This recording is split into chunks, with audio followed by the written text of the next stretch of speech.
itu gue lihat jadi di depan sana tuh gue ingat ada punukan gitu. Nah tiba-tiba polisi matung di situ. Tiba-tiba manggil gue, oke.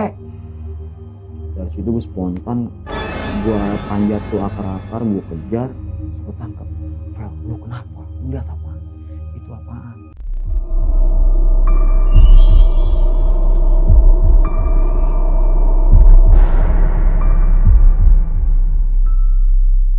Assalamualaikum warahmatullahi wabarakatuh. Jumpa lagi dengan saya, Ale, host Jejak Backpacker. Dalam obrolan misteri Jejak Backpacker kali ini, saya menghadirkan seorang narasumber yang mengalami kejadian mistis di Gunung Gelis pada tahun 2020 lalu. Sebelum narasumber menceritakan pengalaman mistis yang pernah dialaminya, jangan lupa untuk selalu support channel Jejak Backpacker. Subscribe, like, komen, dan share sebanyak-banyaknya video-video YouTube Jejak Backpacker. Assalamualaikum Bang Lukas. Terima kasih banyak Bang Lukas sudah hadir di Basecamp Jejak Backpacker. Ini Bang Lukas perdana nih podcast di Basecamp barunya Jejak Backpacker. Jadi buat teman-teman semua, jadi Bang Lukas ini adalah seorang penulis juga ya ada di grup Facebook namanya CHPG, Cerita Horor Pendaki Gunung.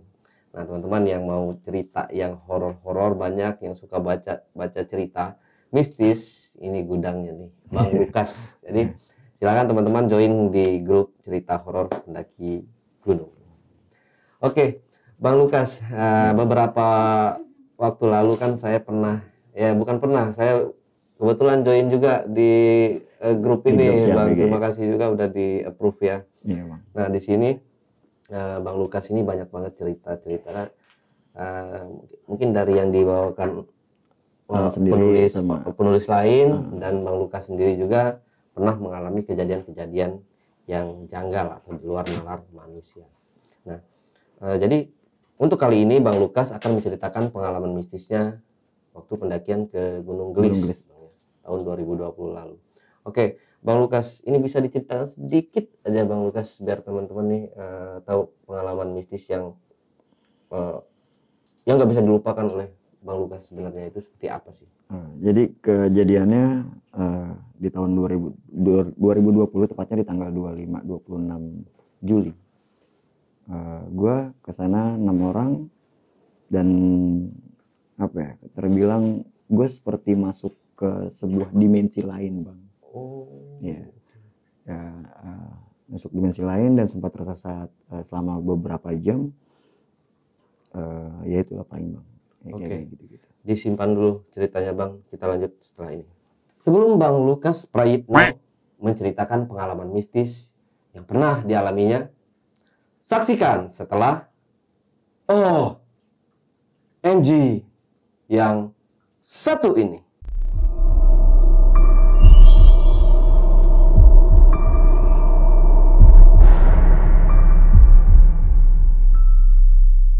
Oke, Bang Lukas. Bang. Tadi kita sudah mendengarkan sedikit cerita dari Bang Lukas. Nah, sekarang kita mau mendengarkan secara detail nih, Bang. Dari awal pendakian sampai Bang Lukas mengalami kejadian janggal tersebut. Sebelumnya kita ngopi dulu kali, Bang ya. Oke, siap, Bang. Biar lebih horor lagi ceritanya.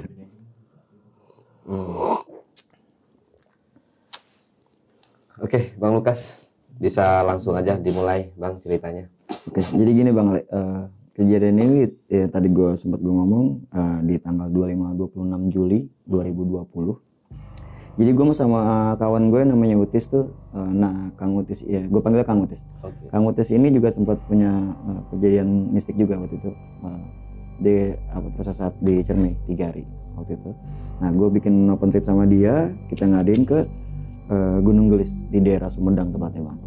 Gue juga pikir Gunung Gelis, tau gue adanya di Bogor ya Bang. Bogor. Tiba-tiba kok ada kawan SMP gue yang tinggal di daerah sana, di bawah kaki Gunung Gelis lebih tepatnya, ngajakin nih, gue punya gunung nih deket rumah, Gunung Gelis namanya.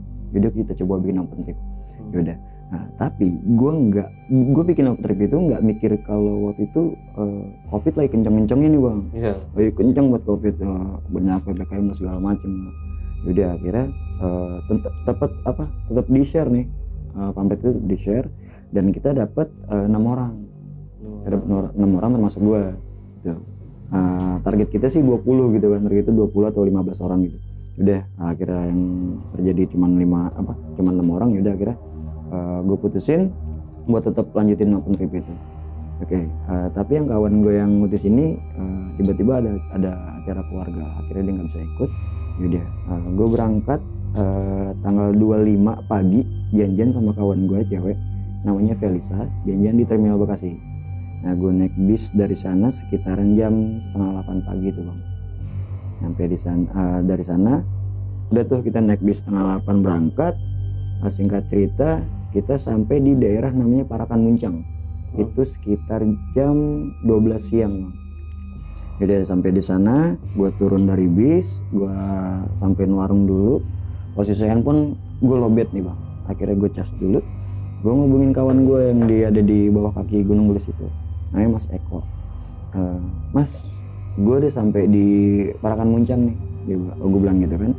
Terus dia balas, yaudah om tunggu di sana 10 menit saya nyampe. Yaudah gue ngobrol-ngobrol sama Felisa, sempet pesan kopi juga. Dari situ 10 menit Mas Eko nyampe nih. Nyampe, udah ngobrol tos-tos. Gue dijemput 2 motor. Kira berangkat lah ke base camp. Kita nyebut rumah Eko base camp lah ya. Dari situ udah tuh kita sholat zuhur dulu bareng-bareng jemaah, kita ramah tamah. Nah singkat cerita lagi, dari selak kita jam 1 sampai ke jam 4 habis asar nih Bang Ale. Udah gitu yang kawan gue yang dari Bandung yang peserta open trip ini ngabarin, bilangnya om gue nggak bisa ikut sore ini nih karena kerja gue lembur, sekitaran jam 6 lah gue baru bisa berangkat. Oh kalau kayak gitu gini aja Kang, gimana kalau kita pecah aja jadi 2 kloter, jadi 3 orang berangkat duluan, yang 3 orang lagi nanti belakangan barengan gitu kan. Yaudah kalau kayak gitu, soalnya yang 3 orang nanti belakangan ini sama Kamsi juga bang, sama orang situnya juga, jadi termasuknya masih aman lah gitu kan. Yaudah nih akhirnya kita putusin jadi belah jadi 2 kloter. Kloter pertama gua, Felisa yang cewek yang dari Bekasi itu, sama Mas Eko yang kawan gue ini. Nah kloter keduanya yang dari Bandung, Kang Dian, Teh Krisna sama Om Kewon, 3 orang. Kita udah sepakat, akhirnya berangkat gue duluan nih. Jam 4 setelah packing, kita bawa tas keril satu-satu, masing-masing satu-satu tuh, full padat. Dan catatan di Gunung Gelis ini di atas nggak ada air bang. Atas nggak ada air, cuman tinggiannya cuman 1081 mdpl soalnya. Yaudah kita bawa air dari bawah tuh. Jam 4 kita berangkat. Udah tuh jalan Gunung Gelis gimana ya dibilang ya, itu masuknya dari perumahan nih bang. Kita pakai jalurnya Bukit Jarian ya, Bukit Jarian. Kalau asli jalurnya sendiri Gunung Gelis itu namanya Jatiroke bang. Nah, terkenal Jatiroke, cuman karena kita pakai yang kawan gue orang sana, jadi dia punya jalur sendiri bang. Gitu. Nah singkat cerita jalan lah kita lewati permukiman warga. Nah ini udah masuk trek pendakian ya bang. Nah kawan gue yang Mas Eko ini bilang om break dulu capek. Oh ya udah, soalnya emang dari pas perumahan dia tuh sampai ke trek pendakian itu emang jalannya udah nanjak bang, jalan nanjak terus. Dari situ Eko minta break, ya udah kita break. Nah Felisa masih jalan ke atas nih. Gue bilang Fel jangan terlalu jauh, yang penting gue masih bisa lihat lo, nggak apa-apa lah jalan pelan-pelan gue gitu. Yaudah gampang. Udah gue tungguin Mas Eko posisi di bawah, gue ada di atasnya dia. Lagi gue ngerokok enak-enak. Itu kejadiannya sekitar jam 5 lah bang, kalau nggak salah sekitar jam 5 lewat lah. Gue lihat persis tepat di depan gue tuh kayak ada kayak pohon gitu. Tiba-tiba gue perhatiin lagi kayak ada orang ngintip bang. Kayak ada orang ngintip gini. Gue penasaran. Gue perjelas lagi, nggak tanya, orang yang tadi gue lihat tadi ngintip berubah jadi batang kayu, jadi pohon batang gitu, terus ada cabang gitu. Itu jelas berubah, yang tadinya gue lihat orang itu tiba-tiba jadi batang kayu, cabangnya gitu. Apa mungkin gue terlalu lelah? Gue masih mikir positif nih bang. oh mungkin gue terlalu lelah tadi di mobil, gue belum sempat istirahat, jadi halusinasi gue doang gitu kan. Ayo udahlah, dari situ perasaan gue sebenarnya udah gak enak. Dari situ perasaan gue udah gak enak, gue akuin udah gak enak. Tapi karena gue nggak mau ngecewain kawan-kawan gue yang lain, jadi udahlah gue simpan aja nih sendiri, gue simpan dalam hati. Nah nggak lama Mas Eko ngajakin jalan lagi nih, ya om berangkat lagi. Yaudah akhirnya kita berangkat lagi, sampailah kita di pos 1. Nah sampai di pos 1 kita break di sana, kita bongkar tas, nyalain kompor, dan kita masak kopi. Ramah-tamah ngobrol. Si Felisa yang kawan gue yang cewek ini nyeletuk, om di sini banyak pemukiman warga ya. Nah si Eko jawabin, pemukiman warga udah nggak ada di sini tuh, udah hutan pinus semua, udah hutan pinus, panjang mata memandang tuh hutan pinus semua gitu. Jadi nggak mungkin banget ngedengar suara apa-apa. Jadi bocoran aja, kawan gue yang cewek ini kupingnya agak sensitif dengan hal-hal yang kayak gitu Bang Ale. Jadi ya nggak, ya entahlah apa yang dia dengar, tapi ya kita balikin lagi nggak ada apa-apaan gitu. Soalnya gua sama Om Eko ini nggak dengar apa-apa, udah cuman begitu aja, cuman kita doang bertiga di situ, nggak ada orang lain lagi gitu Bang Ale. Udah itu udah kita ngobrol-ngobrol lagi, udah nggak bahas ke arah sana. Ya udah kopi juga udah tinggal dikit lagi, udah mau habis. Yuk kita packing ulang, kita berangkat. Ya udah, jangan sampai kemalaman di trek akar, soalnya nanti ada bakal trek batu dan trek akar nanti bakal kita temuin. Ya udah, Om Eko bilang, om senter keluarin, takutnya kita kejebak di jalur akar, udah malam nggak sempat bongkar, nggak sempat ngambil senter lagi. Ya udah, senter kita keluarin dan kita pakai gitu. Kita mulai gerak, baru mau jalan samar-samar kedengar suara azan, dengar suara azan maghrib waktu itu. Tapi masih terang nih Bang Ale, masih terang banget.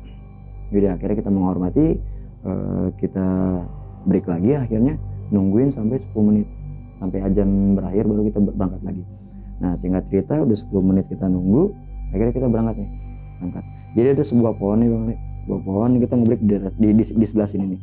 Jadi jalurnya itu ada di balik pohon yang gede itu. Jadi kita muter nih Bang, kita muter, kita jalan. Posisinya gue di depan, gue leader, yang tengah Feli, terus sweeper Mas Eko. Udah kita muter, jaraknya nggak terlalu jauh ya, cuman muterin pohon gede doang Bang, muterin pohon gede doang, masuk ke hutan duri mulu soalnya dari sana, duri mulu. Tiba-tiba yang tadinya terang ini mendadak jadi gelap, segelap-gelapnya kayak nih lighting dimatiin, gelapnya kayak gitu, gelap banget. Kalau kita gini ya, ya biasa kita naik gunung ya, mau senja ketahuan kan Bang, ada redup-redupnya, terus kelihatan ungu, terus sinar sorenya, terus lama-lama baru redup gelap. Ini enggak, setelah muter pohon tuh gelap total. Dari situ kita berhenti nih ngebreak, kita bertiga. Gue tengok ke belakang, Felisa nengok gue, terus nengok ke Om Eko lagi. Tapi kita nggak ada yang ngomong, nggak ada yang ngomong sama sekali. Terus yaudah lah kita mulai mainin center nih. Terus gue sempat teriak sama Mas Eko, om golok keluarin, soalnya gue lihat di depan jalannya rimbun. Gue nggak lihat jalan setapak, tipis-tipis Bang, gue lihatnya tipis-tipis. Soalnya udah ada kabut-kabut ya, udah kayak gitu, udah ada kabut-kabut. Aduh om, nggak ke bawah, ada cuma pisau. Yaudah akhirnya gue paksain jalan, yaudah yuk pelan-pelan. Gue inget banget, di sebelah kanan gue tuh jurang. Gue inget banget di sebelah kanan jurang. Gue selalu ngomong sama anak-anak, awas ya kanan jurang, awas kanan jurang. Yaudah dari situ ada satu keanehan lagi, baju gue ketiup angin nih Bang, kenceng, pohon juga kenceng banget pada gerak gitu. Kalau Bang Ale pasti tahu nuansanya masuk ke hutan pinus itu, kalau ada angin kenceng pasti suara kayak suara hujan ya Bang. Iya. Ini hening kayak masuk di ruangan ini kedap suara, nggak ada suara sama sekali, cuman ada pergerakan doang, pergerakan angin, baju kita terpa gitu. Tapi dingin sih tetap dingin, cuman nggak ada suara sama sekali. Dari situ udah kita jalan lagi aja, udah nggak mikir yang aneh-aneh lagi. Dari yang tadi terang jadi gelap kita nggak pikirin itu lagi, tetap kita jalan. Tujuan kita mau sampai puncak Gunung Melesude, itu doang tujuan kita. Dari situ gue nemuin jalan bercabang. Dan bocoran lagi, gue ke puncak Gunung Gelis itu sebelum yang ini gue cerita, 2 minggu sebelumnya gue udah pernah naik ke situ. Dan yang gue tahu dari pos 1 sampai ke trek Batu itu nggak ada jalur selain jalur itu. Tapi setelah 2 minggu yang ini gue jalan, gue ngeliat jalurnya banyak, nggak 2 tapi 3 atau 4 jalur deh, gue agak lupa, sekitaran 2 kalau nggak 3-4 jalur. Akhirnya di situ gue break nih, berhenti. Kok jadi banyak jalur ya? Setahu gue dari pos itu jalur cuma 1 doang. Terus gue bilang sama Mas Eko, Om ini kemana ya? Kok gue agak-agak lupa ya? Nah akhirnya Eko ngeliat nih di sebelah kanan tuh kayak ada pohon tumbang. Oh itu petanda bang, itu petanda kita buat nyampe jalur ke atas. Oh iya ini nih jalurnya, gue masih ingat 2 minggu yang lalu gue emang ketemu pohon tumbang ini. Yaudah akhirnya kita melipir ke kanan, terus lurus. Dari situ gue ikut jalan setapak itu, ikutin jalan setapak. Dari situ gue nemuin sebuah plang kayak dari perhutani sih kayaknya bang, ada bacaan menanam dan segala macam, gue agak lupa bacaannya apa lebih tepatnya. Terus gue bilang sama Mas Eko, Om ini jalurnya bener nggak sih? Soalnya 2 minggu sebelumnya gue nggak ketemu sama sekali plang, nggak ketemu apa-apa. Kok ini ada bacaan plang kayak gitu. Terus itu bener kok Om, ini jalurnya bener. Jadi deh, akhirnya kita jalan lagi. Dia tetap posisinya tetap gue di depan, Felisa tengah, Eko tetap di belakang. Dari nemuin plang itu nggak lama berapa langkah, berapa ratus meter lagi gue jalan, Eko teriak, Om kayak di belakang ada orang deh. Nah sebelum gue ketemuin jalur bercabang itu, gue tuh ngeliat kayak ada senter-senter pendaki di sebelah kiri gue bang. Cuman nggak tahu perasaan gue kenapa, kok gue kayak nggak mau nungguin gitu. Ini pendaki, kenapa nggak kita bareng aja? Gue nggak tahu kenapa, kayaknya gue diharuskan untuk jalan terus bang. Hati gue ngatakan kayak gitu. Akhirnya gue penasaran, gue tengok ke belakang sambil gue senterin. Itu nggak ada pergerakan apa-apa bang. Di belakang nggak ada senter pendaki juga, dan ya nggak ada apa-apa. Cuman kita bertiga di hutan itu, cuman kita bertiga. Di hutan itu cuman ada kita bertiga. Akhirnya nggak ada Om, yuk jalan lagi aja. Akhirnya kita jalan. Nah dari situ keanehan yang itu pendaki nggak ada, lanjutin jalan lagi. Yang setahu gue dari pohon tumbang itu kita tuh jalannya harusnya treknya nanjak terus kok. Udah nggak ada turun-turunnya. Ini tapi bukan yang nanjak, malah turun terus ke bawah, turun terus ke bawah. Akhirnya gue tanya lagi sama Eko, Mas ini jalurnya bener nggak sih? Soalnya dia kan orang situ ya. Dia udah sering banget bolak-balik Gunung Gelis. Nah dia mastiin lagi bilang, ini Om, ini jalurnya bener. Yaudah akhirnya kita lanjutin lagi perjalanan. Selang berapa menit akhirnya gue nemuin jalan batu menanjak nih. Wah ternyata emang bener ini jalurnya nih. Udah seneng lah gue sempat angkat tas carrier terus gue ayo semangat, ini jalurnya bener. Yaudah nanjak jalan lagi, udah capek. Tiba-tiba tadinya gue seneng ketemu jalur, tiba-tiba gue dibikin down lagi bang. Tuh jalannya turun terus ke bawah. Tapi gue nggak ngerti nih kenapa.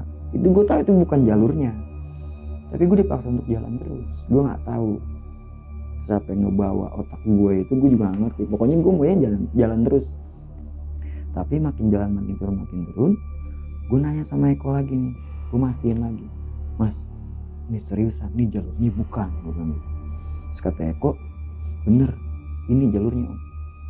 Jadi kalau kita pikir pakai ini lagi, gue dipaksa untuk ngikutin apa yang kata Mas Eko maksudkan, dan gue harus percaya itu. Gue sebenarnya nolak kalau ini bukan jalur, tapi gue harus dipaksa untuk percaya omongan dia. 3 kali loh bang, gue nanya itu, ini jalurnya, gue ngikut aja. Jadi dari situ gue lanjut. Akhirnya itu tadi gue ikutin jalur itu. Jalan yang menurun sekarang menjadi landai, tapi jurangnya itu semakin gue lihat makin parah kelihatan. Udah nggak ada pohon-pohon lagi tuh, tinggal jurang aja. Cuman pohon-pohon kecil di pinggir jurang tuh gitu. Yaudah tuh gue teriak sama anak-anak, awas ya kanan jurang. Dan parahnya lagi, beban keril yang kita pakai itu selalu berat ke kanan. Itu gue tahu itu setelah gue turun dari Gunung Gelis itu. Gue tanya, berat banget pas ke kanan. Udah dari situ tetap jalan. Nah jadi di sebelah kalau kanan gue jurang, di sebelah kiri gue kayak pohon-pohon rimbun gitu nih bang. Pohon rimbun itu gue lihat ada kayak sekelebat bayangan hilang di pepohonan. Dan gue bilang aduh apaan lagi sih, gue jalan lagi. Nah lagi-lagi di sebelah kiri gue ngeliat sosok bayangan itu lagi, cuman nih kayak mau nabrak gue tapi hilang bang. Tadinya cuma lewat seret, nah ini mau nabrak gue cuman atau hilang. Gue sempat kaget, sempat ditegur sama kawan gue, lu pakai senter yang bener. Soalnya kan gue kaget bang, gue begini bang, gue spontan aja gue gini. Lu pakai senter yang bener, senter gue soalnya kurang terang dia bilang gitu. Ya sorry gue bilang gitu, sorry. Dia jalan lagi panik, jalan lagi. Nah dari kejadian sosok bayangan hitam itu, nah sekarang pindah nih bang, di sebelah kanan gue. Jadi momok ini sih bang yang gue bilang gue nggak mau nerusin jalur ini lagi, sosok ini sebenarnya. Jadi gue lihat di sebelah kanan gue tuh awalnya kayak apa ya, kayak bayangan putih gitu, kayak apa ya, kayak kabut gitu bang, kayak kabut. Makin jalan makin gue deketin, kok kayak ini, kayak berbentuk bang. Gue malah justru ngeliat kayak sebuah rambut. Ini sosoknya gede banget, gede banget. Jadi kayak tadi yang gue bilang itu kabut, kok tiba-tiba kayak pakaian. Gue pakai pakaian, dia ada sebelah kanan gue semakin ngedeketin. Dia nggak hilang di situ aja, diem nggak ngapa-ngapain. Rambutnya gede, panjang, mukanya berantakan. Gue bilang asli bang, gue udah ke motor nih, jantung gue tuk. Dalam hati gue juga ya Allah, gue mau keluar dari sini, ini apaan. Tapi gue salah satu orang yang ngeliat kayak begitu, gue takut tapi gue penasaran bang. Gue penasaran karena di kanan gue jurang, gue mau tahu ini orang ngambang, terbang atau gimana gitu. Akhirnya gue senter ke bawah. Pakaian yang tadi gue lihat yang ketiup angin itu hilang di kegelapan. Jadi lu bisa bayangin kanan gue jurang itu setinggi apa tuh. Makhluk yang gue ceritain ini itu tinggi banget loh. Itu soalnya jurang. Gue langsung apaan, mukanya putih semua berantakan gitu bang. Nggak terlalu jelas, cuman gue liat sorot matanya tuh kayak marah sama, gue nggak ngerti marah sama gue atau marah sama ya ketiga kawan gue termasuk gue gitu kan. Ya ngapain lu ada di tempat ini kan, gue juga ya nggak mau lah gue ada di tempat ini juga gitu kan. Dari situ gue cuman baca dalam hati, gue bilang hilang. Dan dua orang kawan gue ini gue nggak tahu dia ngeliat atau enggak, gue nggak tahu. Dari sana itu gue ngelewatin tuh bang, gue nggak berani ngelirik lagi itu. Gue asli gue takut banget, gue udah gemeter bang, jalan juga udah, gue jalan kayak gitu gue udah gemeter. Dari situ jarak berapa ratus meter lagi gue nemuin jalur kepotong bang. Jadi di sebelah kiri yang kan agak tinggi gitu kan, jadi kayak aliran air, jadi motong jalur bang. Kita motong jalur sekitaran gue setengah meter. Gue minta break, gitu kan, gue minta break. Dari situ, kenapa om, kata Eko, jalur kepotong nih om, gimana ya, emang di depan nggak ada lagi. Jadi gini deh, lu berdua tunggu sini, gue coba ngecek ke depan. Jadi karena posisi ini gue leader di sini, gue harus ngambil keputusan gitu kan. Gue juga mau ngamanin dua orang kawan gue ini. Dari situ akhirnya gue coba lompatin bongkahan belahan jalur itu, gue lompatin, gue cek ke depan sekitar 5 meter, itu jalurnya ketutup, jurangnya makin kelihatan, kayaknya jalannya makin kecil. Akhirnya gue putar balik, gue bilang lagi ke mereka, ke Feli sama Om Eko, bang, om, jalurnya parah di depan. Ini asli ya, ini gue yakin ini bukan jalur kita. Gue baru berani ngucap di situ bang, karena mungkin gue takut melihat yang tadi sama ini bener jalur, gue yakin banget ini bukan jalur kita. Terus gue hitung estimasi kita dari pohon tumbang tadi sampai ke titik ini kira-kira berapa jam ya. Akhirnya kita ingat lagi, adalah sekitar 1 jam sampai 1,5 jam perjalanan. Lumayan juga ya, gue bilang gitu. Jadi akhirnya gue ngambil keputusan, gimana kalau nggak kita balik aja nih ke pohon tumbang, gue bilang gitu. Tanggung om, udah jauh, kata mereka. Nggak om, gue nggak bisa ngambil resiko, di depan kita nggak tahu nih, di depan kita bakal apa yang kita hadapin nih, gue bilang gitu. Dan lagi pula kalau memang kita tersesat kalau bisa sih ya jangan lanjutin, karena banyak pendaki yang tersesat ya karena ngocol bang, sebenarnya konyol lanjutin jalur itu merasa yakin, jadi akhirnya kayak gitu kejadiannya. Itu juga pelajaran juga buat gua sih. Akhirnya kita nggak debat lagi, akhirnya kita putar balik, kita menuju ke pohon tumbang yang pertama kali jalur terpecah itu bang. Dari situ gue dikagetin tiba-tiba ada sosok babi, depan gue astagfirullah gitu, sosok babi. Tapi lagi-lagi halusinasi gue, ternyata cuman kayak pohon gitu dengan pohon-pohon kecil gitu di bawah kaki. Kira ya udahlah lanjut jalan lagi, dan lagi-lagi dan anehnya gue nemuin di jalur yang gue balik itu, sepanjang jalur yang tadi kelewat makhluk yang tadi di jurang itu udah nggak ada. Gue balik lagi udah nggak ada. Akhirnya gue agak tenang juga, gue jalan lagi. Nah dari titik yang gue ngeliat makhluk itu sampai ke sana, sepanjang trek itu gue nabrak sarang laba-laba. Kita pikir kita main logika aja, sarang binatang laba-laba secepat apa bikin sarang sebanyak gitu, secepat itu. Padahal tadi gue lewat situ, gue nggak nabrak sarang laba-laba. Setelah balik gue baru nabrak sarang laba-laba. Berarti gue tadi lewat mana? Tadi gue berangkat nggak nabrak, gue baliknya nabrak, dan itu dirasain sama gue, Feli sama Omeko bertiga. Kok banyak sarang laba-laba ya? Dari situ udah. Dan dari sarang laba-laba itu tiba-tiba Omeko nunjuk ke sebelah kiri, itu pohon tumbang. Gak nyampe setengah jam gue sampai di pohon tumbang. Wah dari situ gue udah, aku nyampe sini, gue bilang gitu. Gue benar jelas lihat itu pohon tumbang. Akhirnya gue situ gue minta break dulu, gue bilang gitu, break dulu. Yaudah, gue break dulu, gue lihat sekitar. Akhirnya gue coba ambil ke kanan, bukan jalur sih sebenarnya, bukan jalur. Akhirnya gue coba jalur ke situ, gue susurin.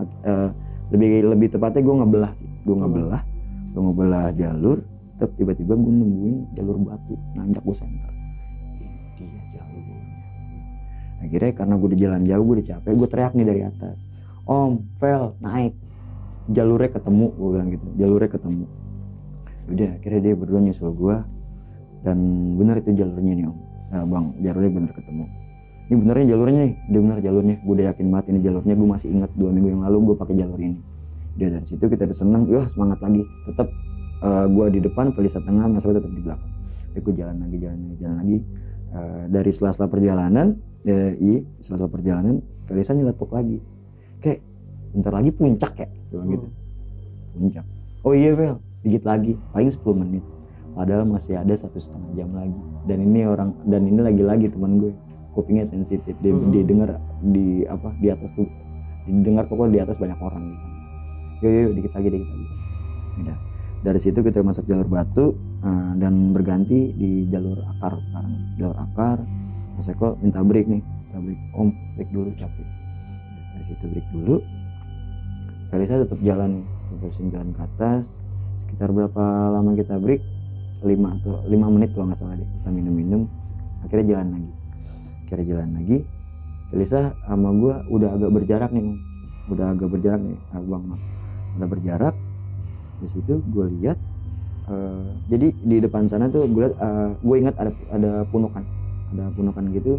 Nah tiba-tiba Felisa matung di situ. Tiba-tiba manggil gue, oke. Dari situ gue spontan, gue panjat tuh akar-akar, gue kejar, terus gue tangkap. Fel, lu kenapa? Lihat apa? Itu apaan? Jadi yang dilihat sama Felisa itu sebuah petilasan. Di puncak Gunung Gelis itu ada petilasan, lebih tepatnya ada 2 petilasan yang ada di sana. Jadi puncaknya memang di sana sih, si petilasan itu sama pohon beringin kalau nggak salah deh. Nah dari situ udah nggak apa-apa, yuk Bismillah aja. Terus sambil ngelewatin gue gandeng tangannya, gue ngucapin salam, Assalamualaikum. Nah, jalan melipir ke kiri, kita sampailah di patok Gunung Gelis nih Bang. Gunung Gelis. Tapi di sana banyak banget pendaki Bang. nggak taunya tanggal 26 Juli itu MT Gunung Gelis ngadain bersih-bersih gunung bang. Jadi kebayang tuh di atas penuhnya kayak apa. Tapi kenapa di atas penuh, gue di sepanjang perjalanan gue nemuin pendaki satu pun. Yang itu doang tuh yang di jalur bercabang gue ngeliat gue kayak ada pendaki, cuman gue nggak mau nungguin itu doang. Setelah itu yang di Mas Eko dan bukan pendaki, cuman kedengaran suara pendaki doang. Di atas banyak banget, rapet, padat, pokok rame tuh udah kayak pasar tuh waktu itu. Di tanggal 25 itu malam minggu jatuhnya tuh. Dari situ kita bikin tenda di mana nih bilang, yuk kita cari view yang bagus dulu kan gitu kan.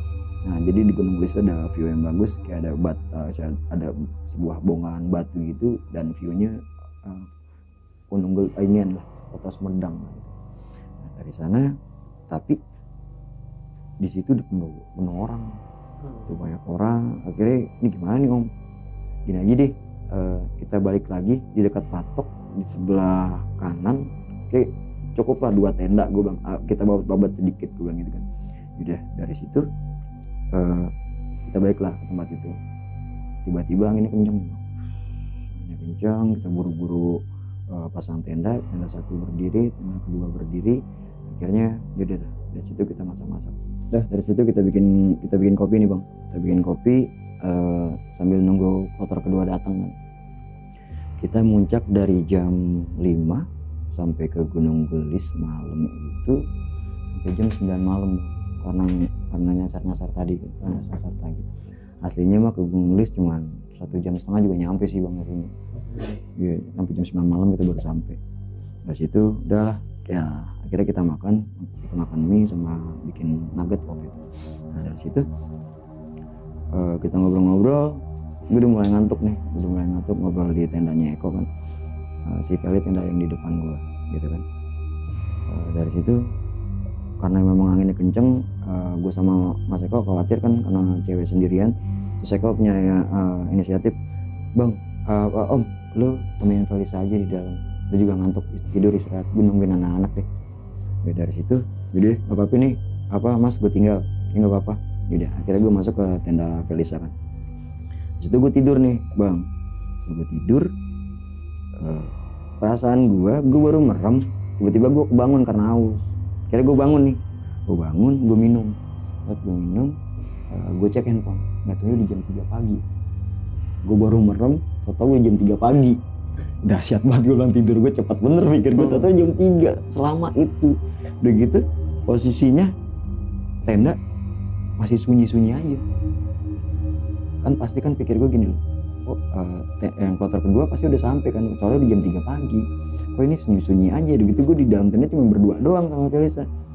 Dari situ gue lihat handphone, sinyal masuk. Kebetulan masih ada sinyal bang di puncak Gunung Gelis itu masih ada sinyal. Gue lihat WA masuk, terus dari kloter kedua dari Teh Krisna sih. Om, gue udah sampai di patok Gunung Gelis nih. Oh udah Teteh tunggu situ, biar gue jemput aja. Dari situ jaraknya cuma 100 sampai 200 meter kok dari patok Gunung Gelis. Yaudah ditungguin. Nah dari situ gue bangunin Fel bangun, gue jemput anak-anak dulu. Yaudah lu jangan jauh-jauh tapi ternyasar lagi lu, kata dia. Agak dekat dong sama patok, pulang itu kan. Udah gue pakai sepatu baru mau ngelangkah, gue lihat ada 3 pendaki datang. Nggak tahu mereka dari kloter kedua. Oh sini, oh nih akhirnya kita ketemu, kita tas-tasan ramah-tamah. Gue bikinin dia, gue nyalain kompor, gue bikinin dia kopi, bikin teh dan segala macam. Dan ada kejadian yang janggal juga sih di sini. Pada saat gue bikin kopi itu, gue selalu pengen ngeliatin Teh Krisna kawan gue ini ngomong Bandung. Nggak tahu kenapa gue pengen ngeliatin dia. Gitu dia manggil nama gue, Kas. Dan gue kaget bang, gue kenal banget ini suara siapa. Gue tahu banget nadanya dan auranya yang dimunculin dengan apa yang gue rasa. Jadi gini bang, gue punya kawan makhluk astral lagi gue SMP dan udah nggak ada kabar selama 20 tahun. Ada kabar dan gue baru ketemu dia, baru dengar suara dia lagi di Gunung Gelis 2020 itu. Dari SMP bang gue pisah sama dia, diizin pamit sama gue, tiba-tiba ketemunya di puncak Gunung Gelis. Dari situ terus gue ngeliatin Teh Krisna sedekap gini, duduknya kayak orang ngaji, terus gini, terus ngeliatin gue senyum keras kayak gitu. Itu dia, gue udah yakin banget itu dia. Dan kenapa Teh Krisna? Teh Krisna ini seorang indigo bang. Indigo dari Bandung, kawan gue ini seorang indigo, dan Teh Krisna ini bisa mengkontrol makhluk astral yang masuk ke dalam tubuhnya. Di situ gue bilang, Teh udah gitu. Udah dari situ Teh Krisna biasa lagi bercanda-canda lagi, kayak nggak terjadi apa-apa. Dari situ kopi udah matang, gue kasih ke anak-anak. Udah gitu gue masakin mie, dia bang lapar, ya udah kira gue masakin. Dari situ Teh Krisna lagi nih manggil gue, Lukas, lagi aku gue sampai merinding. Dalam hati gue cuma bilang kayak gini, kawan astral gue namanya Mirna, gue panggilnya Mirna. Terus gue bilang sama, dan gue ngucapin dalam hati, Mir, jangan di sini, nanti aja setelah turun gitu. Dari situ si Teh Krisna udah biasa lagi nih bang, kayak biasa lagi. Teh Krisna yang sebetulnya itu kita ngobrol-ngobrol lagi sambil mereka makan. Udah deh, gue bilang, yuk istirahat tidur. Nah gue lanjut nih sama Mas Eko bikin ngeliwat, karena posisinya udah pagi juga kan. Udah nanti nikmatin matahari kan, makanan dijadikan enak gitu kan. Udah kita tinggal berdua, gue masak ngeliwat, ditemenin lah Kang Dian bangun. Ayo om, kita temenin. Dia temenin akhirnya bertiga. Singkat cerita pagi nih, kira pagi. Nah, kita makan, kita nikmatin matahari terbit, nikmat banget di Gunung Gelis tuh waktu itu. Habis setelah itu acara Gunung Gelis bersih mulai. Dan dari situ deh sempat ada beberapa kloter yang ke tenda kita tuh bilang, bang ada sampah nggak? Oh tuh ada, ambil aja, tapi yang di plastik ini jangan ya, mau kita bawa turun karena memang harus dibiasakan ya bang ya. Kita bisa naik gunung bawa tas keril gede, harus bawa sampah harus gede juga kalau bisa gitu kan, sesuai apa yang kita bawa itulah kita bawa lagi gitu. Udah pokoknya gue bilang yang plastik ini jangan, mau gue bawa turun juga. Oh iya bang, makasih. Udah tuh dari situ gue bilang sama anak-anak, kita habis jor trek turun ya begitu ya om, siap. Udah singkat cerita gue lihat udah 12:30, yuk siap-siap yuk kita packing ulang perlengkapan. Teh Krisna mau jajalin tas gue nih, dia bilang, bang gue mau pakai tas lu. Jangan Teh, berat, gue bilang gitu, itu berat banget itu. Nggak apa-apa. Akhirnya gue bantuin pakai dia. Nah dari situ gue bilang, setelah foto di Patok Gunung Gelis, gue mau mampir ke Pitelasan ya, gue mau doa di sana. Nah, dari situ gue ajakin anak-anak mampir ke Pitelasan. Yang masuk sih cuma beberapa orang, termasuk gue. Masuk ke sana, gue lihat sih di sana kayak ada sebuah jaro besi ditutupin kain putih. Di kain putih itu ada kayak ada sela-sela gitu bang, karena gue orangnya penasaran, gue intip kayak ada sebuah kayak batu nisan yang ditutup pakai kain putih dan banyak taburan bunga di sana, banyak taburan kembang 7 rupa lah. Satu petilasan yang terkurung kain putih, 2 atau 3 gitu. Di luarnya ada lagi, cuman nggak terlalu sebagus yang di dalam itu. Dari situ gue udah berdoa sama almarhum yang ada di sana. Dari situ udah akhirnya lanjut kita trek turun. Kita ngelewatin jalur akar, tiba-tiba Cipalisa ngerasa kayak mual-mual gitu kan, mungkin kayak mah gitu. Gue kasih obat, gue bilang pel makanya pelan-pelan. Nggak apa-apa, udah lanjut lagi. Lanjut lagi lah, akhirnya kita turun. Dari jalur akar kita akhirnya ketemu jalur batu. Gue nemuin banyak banget sampah bang. Banyak banget sampah di sepanjang jalan trek turun itu, banyak sampah. Di atas bersih, di treknya kotor banget, kotor. Gue bilang, ini kayak gini nih. Gue sempat bilang sih sama beberapa komunitas pendaki yang gue temuin di bawah kaki Gunung Gelis. Gue bilang tolong dong sampein pesan gue buat MT Gunung Gelis, acaranya bagus, acaranya mantep, gue apresiasi di acara mau bersih gunung, tapi tolong pesertanya jangan buang sampah di trek. Gue nemuin banyak sampah, sempat gue fotoin dan gue kirim ke komunitas itu, sempat gue kirim. Ya gua kayak gitu aja tuh, sampai sepanjang jalan tuh gua angkut-angkutin tuh Bang Ale, gua angkut-angkutin sampah gua tadinya cuman dikit jadi banyak banget itu, jadi dipanggul-panggulin sama Teh Krisna tuh waktu itu, gue ingat banget. Nah dari situ gua ketemu jalur yang tadi malam nih, yang Pohon Tumbang, dan anehnya lagi jalur yang tadi gua lewatin tuh nggak ada. Jadi memang dari Pohon Tumbang itu cuma satu jalur yang ke atas, yang semalam jalur yang gua lewatin nggak ada. Itu siangnya. Jalur yang tadi malam tuh enggak. Akhirnya gua pastiin lagi, gua bikin dari kayu nih Bang, kayu gua pisauin, gua pakein pelang gitu, gua ikat pakai tali plastik warna hitam kalau nggak salah. Gua ikat. Buat apaan sih? Biar nggak kejadian kayak kita, gua gituin. Jadi jalan lagi. Nah dari situ gua nemuin kayak sebuah batu. Jadi kayak batu gini Bang, ini batu besar, batu kecil gitu loh. Jadi kayak sebuah perjamuan gitu lah, tempat perjamuan. Tapi bentuknya batu, benar-benar tabel gitu. Dari situ kita break dulu nih, karena posisinya Teh Krisna lagi lari arah ke sana, gue nggak ngerti. Itu kalau nggak salah tuh sebelah sana tuh jurang. Nggak tahu nih apa yang dilihat si Indigo ini, gue nggak tahu apa yang dilihat dia. Pokoknya dilari ke arah sana, cuma dikejar sama suaminya Kang Dian itu. Dia akhirnya balik lagi.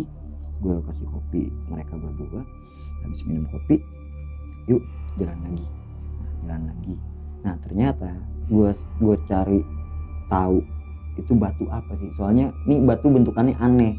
Akhirnya gue cari tahu sama warga setempat, ternyata batu itu adalah titik temu pada zamannya penyebaran agama Islam di situ Bang. Ternyata di Gunung Gelis itu, di Bukit Jarian itu adalah titik temunya di sana, di batu itu gitu Pak.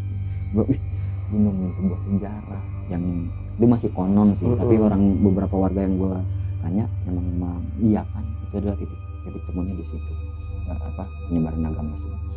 Dari situ kita turun lagi. Nah, singkat cerita, gue sampai di base camp itu sekitar jam berapa ya? Jam 3. Di base camp itu sekitar jam 3 sore. Dan sampai rumah Eko, baru di sana kita bongkar nih apa yang kita rasain. Gue ceritain juga gue kesasar sama tim 2, dan tim 2 juga, kloter kedua juga nggak taunya kesasar juga di jalur yang gue lewatin itu, di jalur yang sama. Sebenarnya Bang, kalau gue mau ceritain kloter kedua ini sinkron Bang, sebenarnya sinkron, tapi gue nggak terlalu tahu banget gimana kejadiannya, takutnya gue mengarang atau apa. Jadi gimana ya, tim kedua ini lebih ngelihat yang lebih aneh lagi, lebih parah lagi ketimbang gue gitu. Ya itu sih, dari situ kita sama ngobrol-ngobrol kayak gitu, ngebahas masalah itu. Akhirnya yaudah kita skip, yang penting kita berangkat selamat, pulang selamat. Udah sampai situ ya Bang ceritanya. Gitu. Jadi memang benar-benar lewat ke jalur yang tujuannya itu mungkin mengarahkan Bang Lukas dan teman-temannya ini untuk mengarah ke dimensi lain gitu. Iya, kenapa gue bisa bilang ini dimensi lain? Tadi terang. Yang kasarannya ya, kalau para pendaki ya tahu lah pasti di gunung kayak gimana. Biarpun itu hutan lebat, pasti ada gradasi cahaya, itu udah pasti ada, nggak mungkin. Sedangkan itu posisinya masih baru banget maghrib. Masih di hutan pinus Bang, masih ada celah-celah matahari masuk. Kecuali kita udah kayak di Gunung Salak tuh udah nggak ada sama sekali, kayak di Gunung Cermai udah nggak ada sama sekali cahaya. Ini benar-benar masih yang terang banget, cuma ngelewatin doang. Terus tiba-tiba gue itu udah nggak masuk di akal. Buat gue udah nggak masuk di akal. Tapi dengan yang makhluk, waktu melihat makhluk yang besar itu gila sih Bang, asli gila. Gue kalau itu nggak apa namanya, lari atau gimana gitu? Gue aslinya gue mau lari, cuman gue kayak di kaki gue kayak dikunci. Gue cuman bisa jalan terus Bang.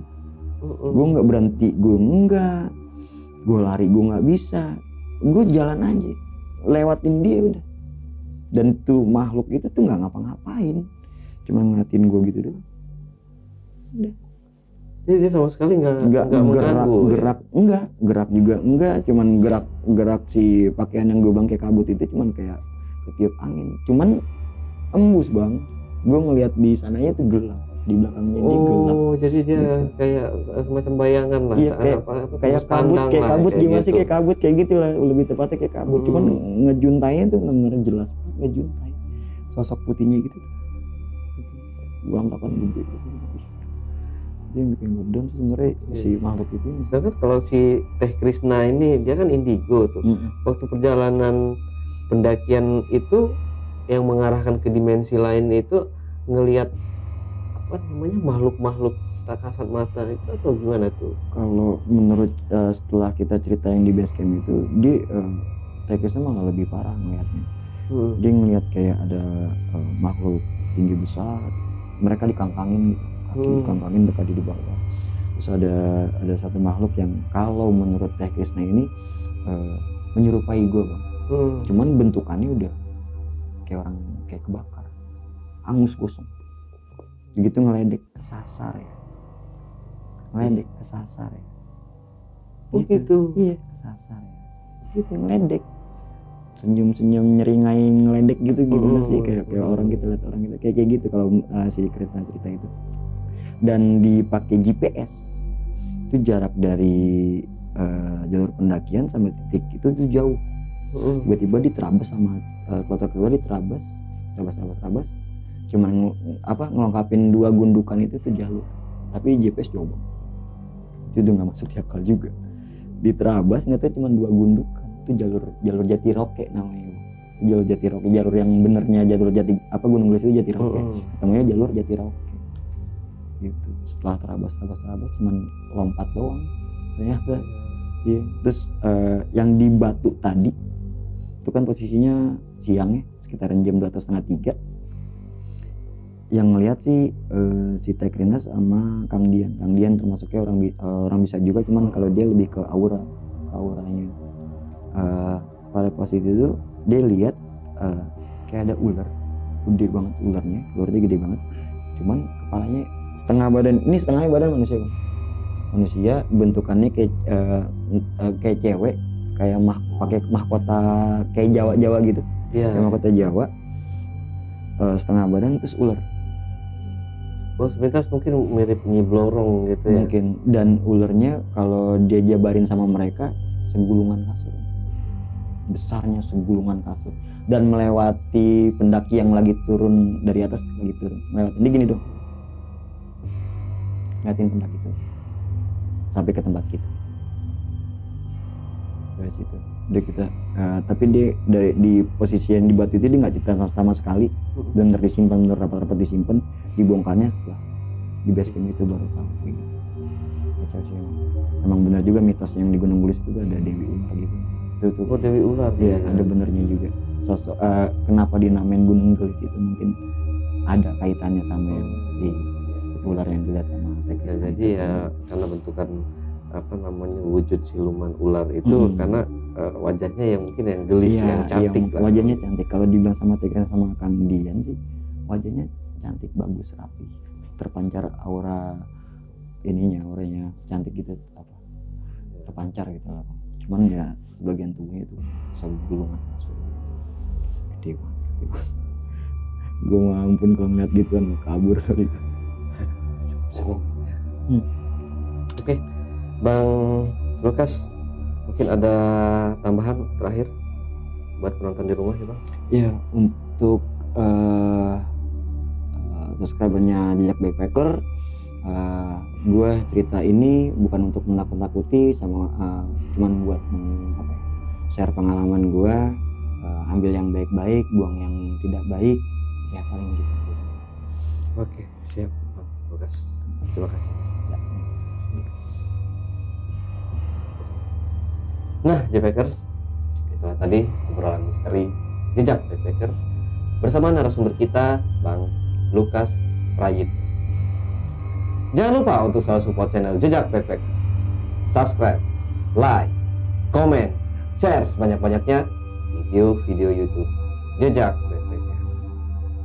Wassalamualaikum warahmatullahi wabarakatuh. Oke, Bang Lukas, Oke, terima siap, kasih Bang Ale. banyak Sama-sama, Bang Bang Lukas Ale. buat waktunya. Sama-sama, Jadi Bang. terganggu nih, besok kerja masuk Kerja lagi kerja. masuk siang ya Masuk Bang. siang. Agak siang ya. Agak Jadi siang, agak Bang. sedikit terganggu ya Bang. Iya, iya. Oke, next cerita lagi Bang ya di channel kita. Oke Bang Ale, gampang. Sampai jumpa.